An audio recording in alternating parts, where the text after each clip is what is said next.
Good evening, everyone, and welcome to RVing in New England. It's October 31st. It's Halloween, and I don't have to worry about trick-or-treat tonight because I'm in a hotel room in Connecticut. Let me bring up our good friend John here. I know he's got trick-or-treat issues. How you doing, John? Hey, Bob. If you hear the doorbell ring, you'll know that the neighborhood kids are still around looking for trick-or-treat. We'll let you get up and I'll keep jumping off the show. And Mike and I can do it. I'm in a hotel room, so I don't have to worry about it unless the people on this floor decide to come trick-or-treating in Connecticut. I don't have to worry about that tonight at all. Yeah. So, Bob, it's Halloween. Can you believe it? For the people in the Northeast, it pretty much November 1st pretty much signifies the end of the traditional camping season for those folks that have travel trailers with water in them. I know the last couple of days, I think it was just this morning, I was able to write frost on my windshield. And I'm glad. I saw you post on that. And we turned the clock back Sunday night. We turned. Oh, that's right. So it'll be dark at 4:30. Yeah. And I'll be on a plane to Las Vegas for the RV Dealers International Convention next week. So that'll take up all week. And this week we're doing Lippert training. We had Lippert training in New Hampshire yesterday. We had 16 techs up there, and we got 15 scheduled down here in Connecticut. So it's very, very busy. But I know we have. Go ahead. You know what? Tomorrow begins the countdown for 5 months. December, January, February, March, April, to start of the next camping season. And I think the saddest day of the year, I experienced it last Friday morning, when I brought the RV to be winterized. And you know what? It's the saddest day. But hey, 5 months, you regenerate, you make your plans. Unlike the Wendlands, who don't make plans, they just boondock. They just go. That leads us right into our guests. Right. And speaking of going, we have a hard stop at 7:45 because they're going to get on the road tomorrow. So let me bring them up. And here we are, Mike and Jennifer. How you doing? Trick or treat. Look at that happy couple. What does that shirt say, Mike? I'm sorry, what? What does that shirt say? It says small house, big yard. Mike, can you turn up your microphone, Mike? No. Your volume is a little bit low. Well, let's try up that. How's that? Much better. Much better. So here's another. Hold on. That looks just like the Major League Baseball logo. And Bob, don't we have something to say about Major League Baseball where people might want to boondock in New England, the home of the what? World Series champions. Big parade today. 119 wins for the season. Our sports cup runneth over in New England. Hey, I'm still sleepy from the other night, that middle of the morning game. 3 o'clock in the morning on game 3. Yeah. But Mike, I was smart that night because I knew that whenever the game ended, I could watch that 6-hour game in about 1 minute and 28 seconds on a sports channel and not have to lose all that sleep. So I know we got to stop at 7:45 because you guys are hitting the road again. You're home right now. You look like you're in I don't want to say the NBC studio because I don't like NBC, but you look like you're in the major TV studio over there. Well, I kind of work for NBC, Bob. So I know you did. I know you do. This is where I record our podcast and some of our videos. It's in our Sticks and Bricks home in Michigan. We've been here. How long have we been here? 25 years. No, how long have we been here? The house? No, that we just got back from our trip in Kansas, and we've been here. We've been here a whole week, and we're off again. We're going to Disney World this time. Wow! And we feel like we're on vacation when we're in our home because we're here so little now, so few times, so few parts of the year. Well, that's fantastic. You're making a return trip, so we really appreciate you kind of squeezing us into your schedule. And one of the things that we did want to talk about was your new eBook and all about boondocking because you guys are specialists at it, and people look to you for the questions and answers. And I guess they asked enough questions for you to put them all down in the book, huh? Oh my goodness, they have so many questions. I think that people are perhaps more interested in boondocking than any other topic that we get. And they kind of kept getting the same questions, so it seemed to make sense to put everything together. Hey, before you tell us about the new book, when we saw you last month or a month and a half ago in Elkhart, you were just in the process of getting your new RV. Did you get it? And tell us about it. It's tomorrow. Oh, tomorrow.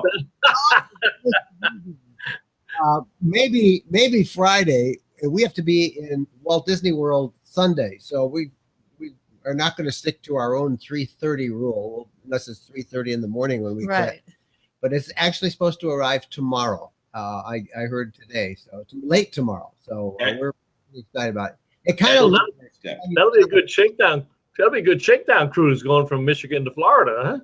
well, the downside of it is that if it breaks, we're a long ways away. But Yes. So you're going to move all your stuff? absolutely, yeah. We have to. In fact, we have to get out of here a little early because we have to go to Best Buy and pick up some of the things that we need to put in the new RV. And then I've got everything we took out of the old one we have that's just sitting all over our basement, and we got to load that in, and then we got to take our regular food and all the rest of the stuff that we take with us. So it's going to be a crazy day tomorrow. So basically, you really only have one turn to make. You just take I-75 for about 4,000 miles, and then you take a left in Tampa, and you're at about 1,900 miles. It's not too 19 bad. And we don't have to go quite that far. We don't have to go to Tampa. It's up in Orlando there. So I think I liked it better when I didn't know exactly how many miles. yeah, it was. okay. It's a lot of miles. I won't say how many. So, Mike, next time you do this trip, you guys got to figure out how many McDonald's, how many Burger Kings, and where the first Waffle House is that you hit when heading south. I can answer. The first Waffle House shows up in Kentucky. Yeah. Hey, whose fan club does Shirley belong to? Is she one of your fans? I recognized, I think, the name. Hi, Shirley. Shirley, how are you? Shirley, she's here. Yeah. That's it. Well, we got Don Polk on. She Mark, says a while ago, Mark, huh? that there's a lot of information in that book. I bet there is. And then Michelle and Laurie are on. Boondocked at a Harvest Host location in Virginia. That's right, she did. She posted that a while back. Yeah, Harvest Host. Now this is, I don't know what Michelle's hinting at here. She says, I heard a lot of people's ashes put in Disney World. I'm not sure what that has to do with our conversation tonight, Michelle. That's a big problem that Disney World has. Is what? Really? Yes. People have been sneaking in and they're dumping the ashes of cremated loved ones in Disney World. There was a big story. I think it was in the Wall Street Journal earlier this week about that problem. I mean, it is a sincere problem. They What have is a their little code word? They have a code word. Yeah, they have a code word, like it's clean up in aisle 3 or something, and they bring a little shop. Like Ed Laturco's going to say, I've got a nephew who would be probably inclined to do that. He goes down. I think he goes down every year. So do that. And then Walter Swenson is with us tonight. Walter's a regular. And Michelle and Laurie are leaving for Arizona. Rhonda's here tonight. So 2 more. She's got 2 more. And this is in Cape Cod. She's got 2 more camping outings at Discussion Beach on Cape Cod. And John's already, hey, Rhonda, John's already put his motorhome away for the year. So. Well, I haven't put it away. I can still use it. You can? Take a shower in it. Well, then there you go. So you can catch up with Rhonda and Joe, and I suspect Jason and Lisa will be down there too. So, Mike, you started to talk about all the comments that you got from people. Tell us about the creation of the book and why you're so excited about it. Well, and tell us why you decided to do that book.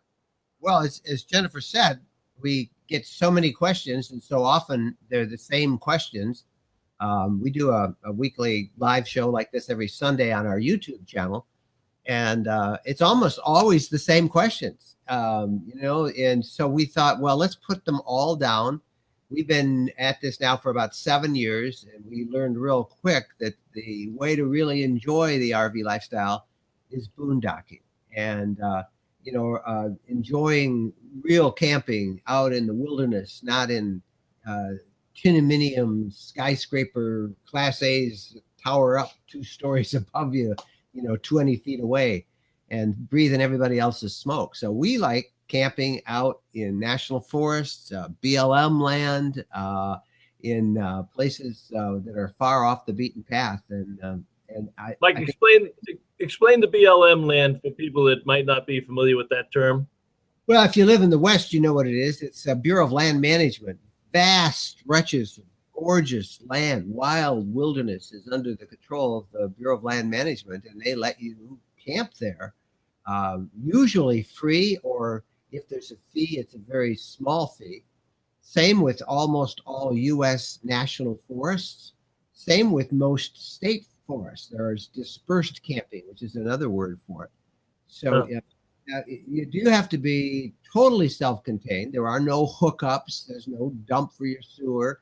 You don't, have all of the conveniences of a nice bathhouse that you can retreat to. So you want to be able to live in your RV, but that's pretty easy to do with today's RVs. They're so equipped to do extended camping, not plugged in.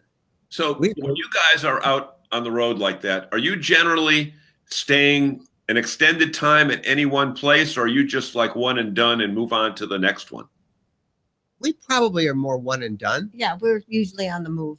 Now, we may only move 5 miles or 2 miles, to another location, up a little higher on the mountain or further into the desert that we heard about or we looked at. But we tend, as you can see in the cover of the book that you got up, I think it's up. We have a Class B, and so it's very easy to take just about anywhere. It's very, very maneuverable. And that's the thing about boondocking. You can do it with a Class B, certainly, a B plus, a Class C, but Class A's are a little tough. And I'm not talking about boondocking at Walmart's. We can all do that. But it's a little tougher with a Class A because it's so hard to maneuver, particularly if you're towing a vehicle behind it. Same with a lot of the big fifth wheels that are out there. But lots of towables, we're finding them out there boondocking. That would be Joe and Rhonda. They mentioned there that they tow a 43-foot fifth wheel, and you're right. But one of the things we noticed, Mike and Jennifer, I think you did too, when we met up at Elkhart, there was a tremendous amount of small RVs, the Bs, small Cs, small lightweight travel trailers, but they were geared towards the people that boondocking, because the new generation, we talk about it almost every week. They don't want to be in the campground. They want to be up on the mountain. They want to be down by the lake. And I'm sure you see that as you go around the country. And I suspect it's everything from young people to older people, but the younger generation certainly have grabbed onto this whole boondocking thing. Yeah, the younger ones, they're not able to afford many of the Class Bs that are out there, or even the Cs. So they tend to be in teardrops. They tend to be in those rooftop campers and those tents on a platform that you can put up on a small SUV. Yep. But we are finding our generation, which is the baby boomer generation, more and more adventurous. Our generation is the most affluent, the most mobile, and the most healthy generation of retirees that we have ever seen. And that's true. More active than any other generation of retirees. And so, many of them have been runners or joggers or kayakers or long distance bikers, and they get into the RV lifestyle. And they want to continue those pursuits. Hey, Mike, you bring up a very good point there. And if, we're assuming that people know your background, yours and Jennifer's background, but why don't you just take 45 seconds to give us your background to make people aware of the fact that you're used to being in one place for a short period of time and then moving on. Well, by training, I'm a journalist. I've spent over 40 years working for large newspapers, television networks, large television stations. I still am on NBC stations around the country with a technology report that we do every week. And but I did a lot of my basic bake then was an investigative reporter, and I like to say that's when the media really was did practice. When they were journalists, right? You have a lot of that anymore. You have a lot of opinion. I was Besides there's news. I was gone all the time, and when we got kind of fed up with day-to-day journalism because it began to change a lot in the 90s, in the late 90s, we bought in 2012. Now is when we got into RVs, and I wanted to go back and visit many of the places I just sort of parachuted in and did a quick report, a news report on, and then went to another city and went on and on. And so we started off taking our time, and we then wrote a blog, and the blog picked up, and we did a podcast, and we began to get sponsors. People actually wanted to sponsor us. We couldn't believe that. And here we go. So Jennifer has worked with as a producer, as a television producer. And we love to share our adventures and our stories and the people we meet. And like I you love two. traveling. I love to go everywhere. And I've been very fortunate because, I've been to the Middle East and Africa and lots of different places. And I love traveling. That's interesting. I just popped up that other picture, so we've got you in your home studio tonight, but I got your road picture down below there. And the beauty of technology and RVing and being out there is you can do this anywhere. And so can anybody else that wants to go out there and have some kind of a hobby or a job that involves the internet, involves communications. We have it all now in the RV industry. And that's certainly helping us on the sales of a lot of these Class Bs, Class Cs. People are just going out there and doing what they want to do. And that picture there is that's beachfront camping on the Gulf of Mexico. And that's us recording our podcast that we do every Wednesday. But we have a little mobile studio that we have in the RV. We're able to upload all of our videos. We do a live show every Sunday at 7 on our YouTube channel, wherever we happen to be in the country or in North America for that Or matter. driving a car. We did one the other day coming back from Hershey. We did one on the Ohio Turnpike. I was driving and We did it live on the Ohio Turnpike. So that technology makes it possible for all sorts of people. That's crazy. Well, look, for people who have lived their life in a campground, who seem a little bit intrigued about boondocking, Get out of yeah. What's the one or two things that they should pay attention to right out the gate? Well, you need to know how much energy you need. What are the appliances that you're going to run? You're going to make coffee every morning, and I make coffee actually at a little kind of a really cheap little French press. All I need is hot water that I can boil on a campfire, or I can boil it, in the RV. And then, if your kind of camping is watching a lot of television, then probably boondocking is not for you. We've never understood the appeal of having these big TVs on the side of an RV, or having multiple TVs in an RV. When is the last time we even watched television? we don't watch TV. I mean, for some of you, I bet we have not watched. I bet our television in the RV has been on in 7 years 3 times. And Wow. so, we're out there to get outside. I mean, the RV, what do you call it? You call it Our adventure mobile. adventure mobile. Yeah. Why did you pick a Class B? Why was Class B your choice? Oh my gosh. So that I would drive it. That's a major concern for people that, let's face it, let's sound old here, but most of the Class A's are not driven by women. No. Because of the fear factor. Now Dawn doesn't have that issue. Or maybe she does now. She doesn't like driving. And she even had a career, on the road, Dawn Polk. But she doesn't like driving. And my wife has even driven our Class C once for about 3 miles till she came across an accident, which wasn't even on the road that we were on. And she pulled over and said, "Here, it's all yours." But that is a factor, though, isn't it, with who's going to drive? Yeah, Mike isn't that fond of driving. I enjoy driving. I said, if you get a Class A, I just don't want to drive that. And also, I wanted something small that we could use as a second vehicle and that it's easy to park. It's not a great big Park, right. Yeah, you can pull off anywhere, any restaurant parking lot, any museum parking lot. We love to go those so-called blue highways, as we travel, and have a saying, serendipity travel. That's our style, where we just we're never sure where we're going every day. But these little towns where you can park downtown, you can do that in a Class B. And it's when we are home. Oh, there's our shirt. Yeah.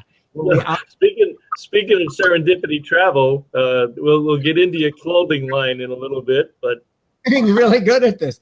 But it's the idea of being able to go anywhere, and I use it as a second vehicle too when we're home, which is less than days. Now, one question that a lot of people have, and my wife in particular, she doesn't like being kind of alone. She doesn't. Number one, she hates the forests, that type of thing. But that reminds her of her Girl Scout days, which she was forced into doing.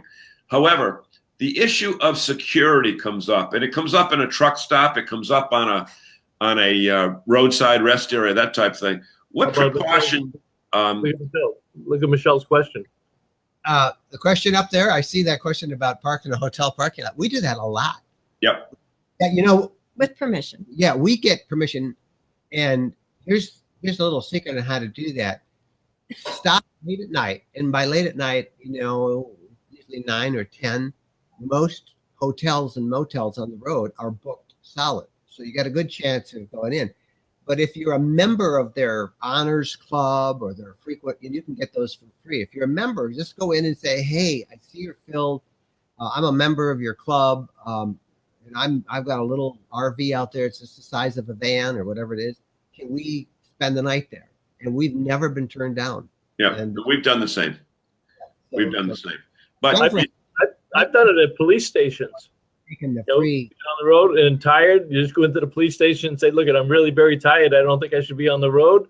And some of them have the electrical connections out back, and they tell you to go out behind the police station and plug in. Yeah. We've never done that. We've never done that. Do you ever carry mace or a firearm with you, or have you run into other travelers that have done that? Firearms is a hot topic. I mean, in this country, particularly today, it's kind of the big underground topic. Many people do. Many people feel much more secure with one. Obviously, you need to be trained and understand how it works. But I can honestly say in 7 years of doing this, we have never had any worry about security out there. The closest we came is maybe we worried that our dog Bo was going to get be eaten up by a bunch of coyotes if we didn't keep a close watch on him. But never a concern about crime or violence. Boondocking in campgrounds, we've had lots of incidents, or we've witnessed incidents in campgrounds. And of course, the Walmart parking lots, just Google Walmart parking lots, so you can see how much crime occurs there across the country. So we would argue that it's much safer boondocking. I do understand that people do feel isolated, and that's why you always want to make sure you have a cell phone. Want to have, when you park, you want to just so you can start it up and go off again. And there are other things you can do. We talked to somebody this time that carries a satellite phone the other day. We met her out in California at the RV show there. But Mark, I'm not sure what Mark means by "I do." I carry. I'm sure he means I carry. I carry, because I know he's already married, so it can't be that. No, I think he's referring to that he carries. I would guess a licensed product with him. Most full-time RVers do. But it's such a hot topic. Every time you bring it up, you get people, and so it's almost like a north-south issue. And then I think I don't think it's that. I think a lot of people are reluctant to say that because of all of the different laws throughout the country about permit in one state isn't valid, is it reciprocal in others, and there's some debate about that. There are permits you can get that work in multiple states, but what about when you're driving through, say, and you can't go into Canada? Yeah, Illinois, you can't go into Canada ever with it. Right. You're right on Mark. Yeah. So, Mike, in terms of, let me just pull that down for a minute, and I want to bring another one up. I want to jump back to the eBook, because people can buy it and download it, and I think you still have a special on it. But You probably don't have the list of chapters there, but tell us some of the key points or the key chapters that you've put into the book. How do you categorize what you've got in the ebook? Well, we talk about, what is boondocking. We talk about how to figure out how much solar you should have if you can get solar for it. We talk about, in fact, Mark Polk, we quote Mark a couple of times. We've interviewed Mark on our programs, and Mark is, I know you've had Mark and Don on this show over. We talk about how much various appliances, RV appliances, drain, so you can get an idea of how long you can use it before you have to charge those batteries. We talk about water management. But I think the part that most people really are enjoying most about it is we give them all sorts of resources to find free or very inexpensive places where they can go out and boondock. And I don't want to sound like I'm anti-campground, because there's some wonderful campgrounds out there. But there's also some that are, so we say, in need of a little updating. And right. That's very, probably the most polite way to say it. Well, you're very polite, Mike. I mean, there are some real dumps out there, but there are That's better. That's better. The boom in RV sales has not been kept pace with by the campground industry, and they're trying. There's big money now trying to build new campgrounds, but our idea of RVing is not to stay, 10 feet away from another person. Now, when you have small kids, you want those campgrounds with swing sets and the little beach area where the kids can play. You want the other kids. I mean, when we went out to Colorado, our granddaughters, Wendlands was where the s'mores were. Yeah. And I mean, we had kids from everywhere. We had about 20 kids. They'd be in this campground for 10 minutes, and there was suddenly a pack of 20 of them that were best friends. So we like, I don't want to be anti-campground. Season of life. It's just for our season right now, we find that boondocking is just so much more exciting.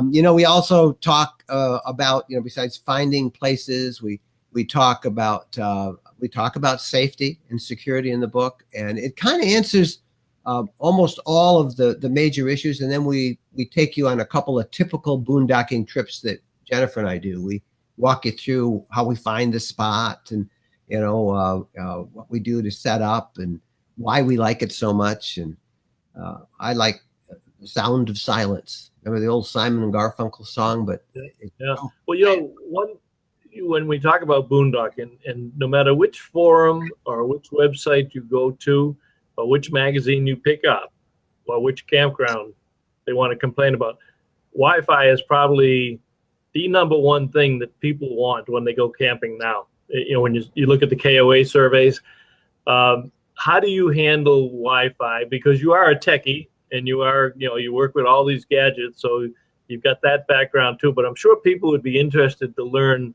how you live so well on the road in terms of your technical requirements. Well, you're right. We do need it. I could not be out on the road if I couldn't work on it while I'm there. So, but in 7 years, the amount of 4G LTE coverage across North America has just exploded. I can only think of 2 or 3 times in the past year when I did not have a strong enough cell phone signal to get through. I also have a cell phone booster, and that helps. Now, you got to have a signal to boost, but it basically will grab maybe a 1-bar signal and boost it up to 3 bars or 4 bars.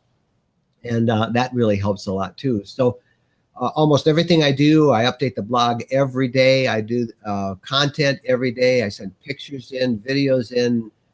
You know how intensive video is on the internet. I do that all from my Verizon Wi-Fi data card, the little MiFi card, and with sometimes using the cell phone booster. But also, do you have a section on that in the book too, Mike? We do, yeah. We do. All carriers have that. Verizon, in full disclosure, Verizon is one of the sponsors of the podcast, but even if they weren't, I would still say we've traveled everywhere. I also have had AT&T. I've tried Sprint in a number of places, and Verizon just seems to get through in more of the places we go, which is mountains, woods, out west. Hey, Bob. The beauty of doing this show is we have great guests like the Wendlands tonight, but we also have great viewers which allows us to not have to plan at all and just work off the comments. But two things, and we always forget to say this, but folks, the only way we can reach thousands of people with these informational segments is through your sharing. So if you'd be kind enough, depending upon what you're viewing this on, to just hit the share button and put a few of your friends or the groups that you belong to. And we'd appreciate that a great deal. And Bob, we also forgot to mention that Jerry is with us, and Jerry's probably been with us for every show since January. And he went around the country and back, and Jerry's there somewhere. And yep, there he is. And Mike, Jennifer, let me ask you this one here. Put you on the spot for a second, because we don't like to feed a list of questions to you beforehand. In your travels, where has been the coolest place that you didn't plan on going but ended up for some reason? And at the flip of that, where has been a place that you thought would be cool and turned out to be terrible and you never want to go back again? Kansas. Well, yeah, Kansas was great. You know, Yeah, we didn't know what to expect. Oh my gosh, we had more fun just now in a trip we did in Kansas. Kansas is a place everybody goes through on the way to or from someplace, but Somewhere else. talk about Kansas. Well, we were at a working cattle ranch and camped On the right prairie? out by the horses and with our little RVs, and it was just a delightful surprise. Yeah, it was on the National Tallgrass Prairie. And you know what we love about some of these trips is getting a chance to learn things. You don't think that's cool? Listen, the National Tallgrass Prairie used to from Ohio to the Rockies, from Canada to Mexico, and because of agriculture, only 8% remains. 4%. It is 4%. 4%. Sorry, 4%. It's stunning, and we had a great week in this little tiny town there that was never thought it would have fun, and it's like at the top of our bucket list now. Was that a destination, or was that somewhere you stopped going? We have these gatherings for a lot of people who follow us. We have about 60 of those a year, and it was one of those that we had, and we thought, well, we're going to go to it, but I don't know. We'll see what happens. And my gosh, it was really fun. John asked you where that you thought would be great. What's it so great? Well, I don't think of anything that hasn't been fun. You like everything. I do. Though. You can take me anywhere. I know. Where have you travel? Wherever we go, wherever we just were is her favorite place, because I can't think of any place starts that to I learn all really about it. didn't like. Yeah, I think this last trip we did to like. This last trip we did to Glacier, which is one of our favorite places. It rained the first 2 or 3 days.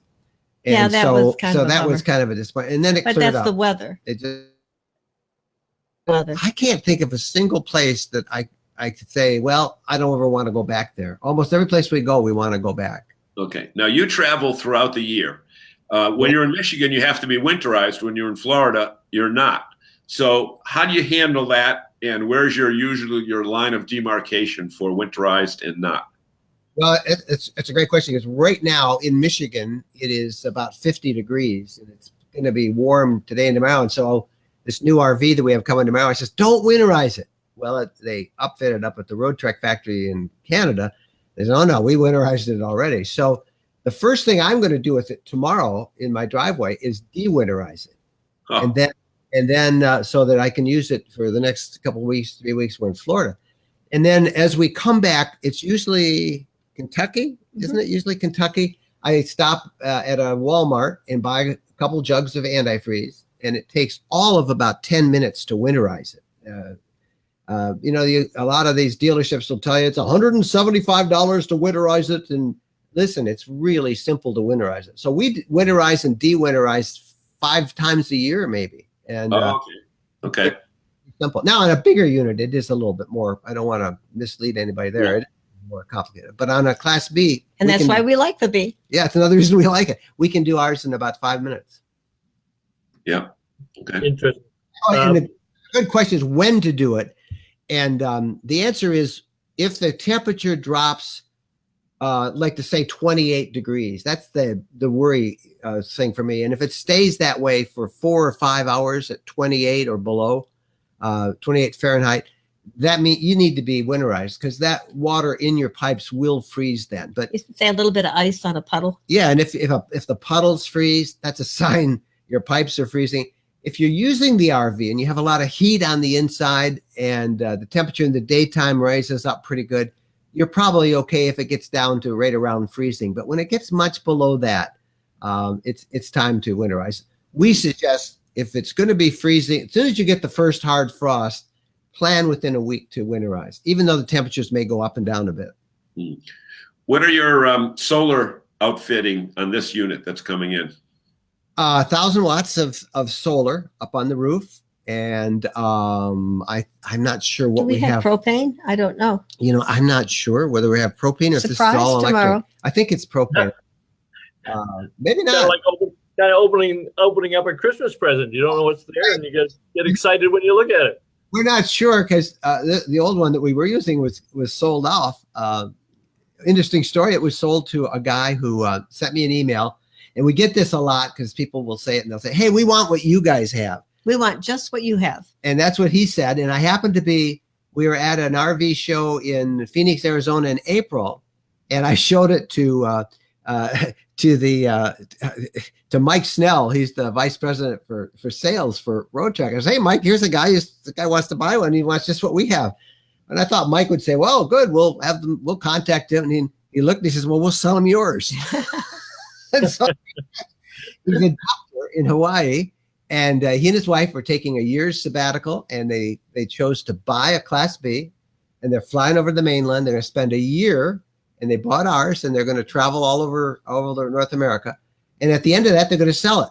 That's how well those Class Bs hold their value too. And I think we've heard of a lot of people who've done that. It's a great plan. Yeah. So anyway, we think it's going to be equipped similarly.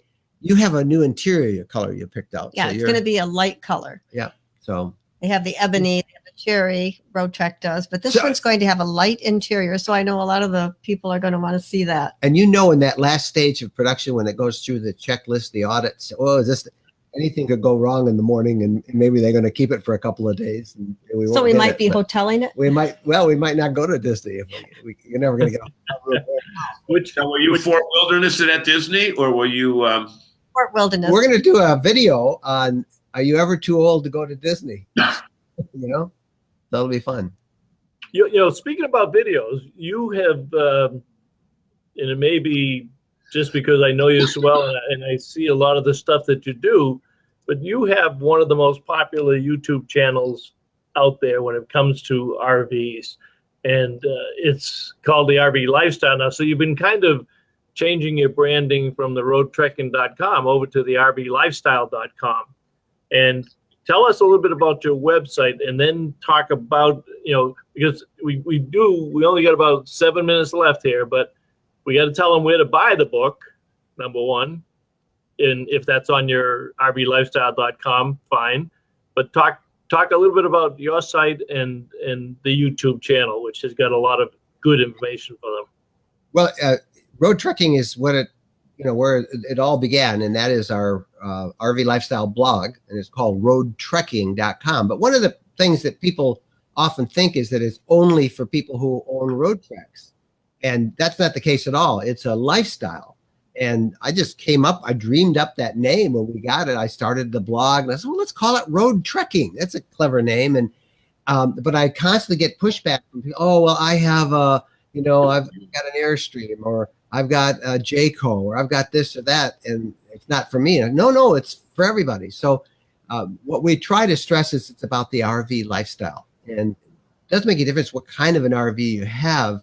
It's the lifestyle. It's what that RV allows you to go do.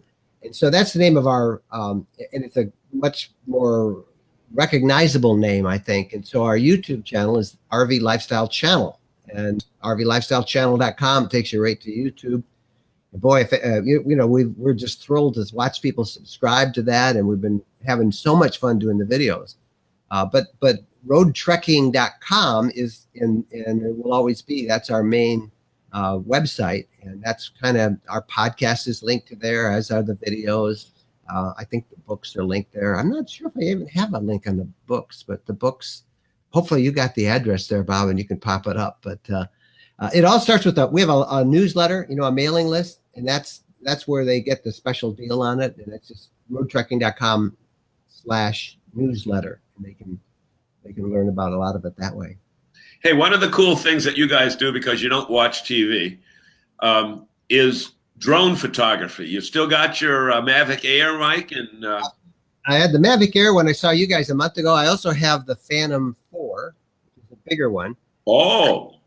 And and that's the thing about drones is they've gotten such bad press that a lot of people are really angry about drones, and you can't use them in national parks. Some state parks now prohibit them. So it gets a little harder to use them in all of the gorgeous, colorful places that we go to. But that new Mavic Air I like is very small, and carry that around with me, and it's controlled from my smartphone, and it's pretty cool. I like drones. A lot of space, though. Beautiful vistas of everything around you. You can really show some great photos. But the new big one will take up a lot of space. The big one, I've had that for a year or so, and it does take up a lot of space. And I don't even take that on most of my adventures anymore. Yeah. Your YouTube channel, Mike, you're up to almost you're over 55,000 subscribers on your YouTube channel. Wow, that's been in a little over a year, pretty much.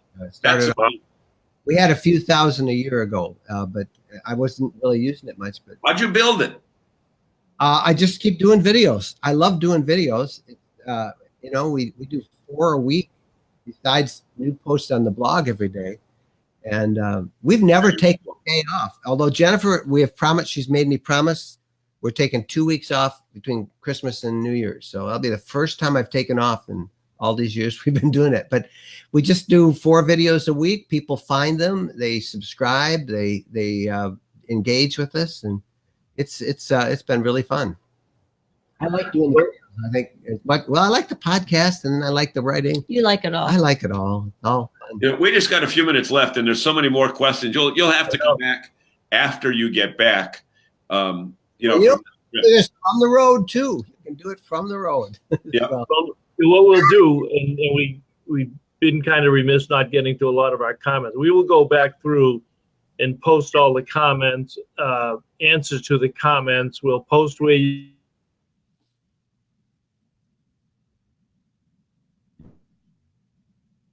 He just froze. Did he froze for you guys too? can get the Oh, there we go. being training sessions. I'm going to send you the links to Mark Polk's online training sessions, and you'll find some good stuff there. And I'll give you Mike's links for the lifestyle. So depending on what size RV you're thinking about doing, but we didn't forget you, Michelle. We just got too much here today. Good for you. So closing words, Mike, as you take off to Disney World. How long are you gonna be down there? A few days.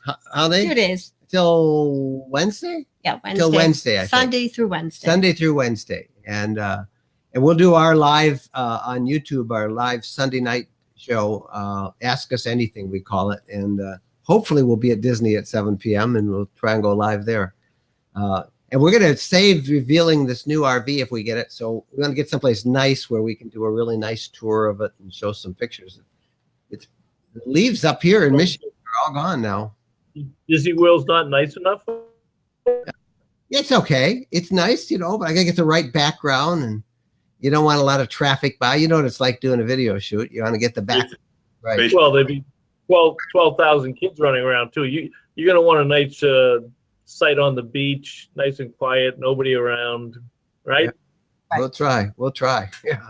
Yeah. Well, they're going to drive right through the area that the hurricane came through. So that would be interesting video to grab down there. We have a condo, and then we're going to spend some time in our condo right on the Emerald Coast between Pensacola and Panama. And we were really worried. It was because we were right on the water, but it actually was about 70 miles east of us. And I just today, Panama City, Florida, 60% of the housing is uninhabitable. 60%. And of course, the communities to the east and south, down in kind of the armpit area of Florida, where it burns, is Mexico Beach. There is no Mexico Beach for all. No, only White Island. Well, our friend Ed Laturco, who's on here, his brother is in Panama City, and his two nephews, and they had significant damage to their houses down there also. Well, all right, it's 7:20. Let's get him off before. Let's get him off before he just takes off on us. Well, that's it. Mike and Jennifer, thanks for squeezing us in tonight. You're always welcome back. We could do this many times, but I'll give you the last word. Hey, it's a pleasure to be with you guys. You two guys are just treasures for the whole industry. Your enthusiasm for the RV lifestyle is contagious, and I saw the Polks were So on. isn't a bad cold. Huh? So isn't a bad cold. Yeah. Well, it's a good kind of contagion. Okay.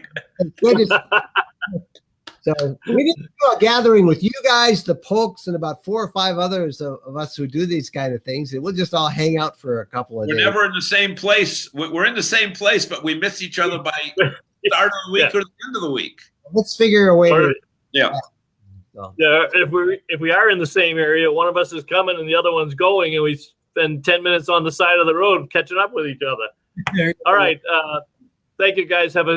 Enjoy your new road trek. Enjoy Disney World, and we'll catch up to you down the road. All right, Bob. All right, John. Happy holidays. Everybody. Thanks so much. Good night. Bye-bye, guys.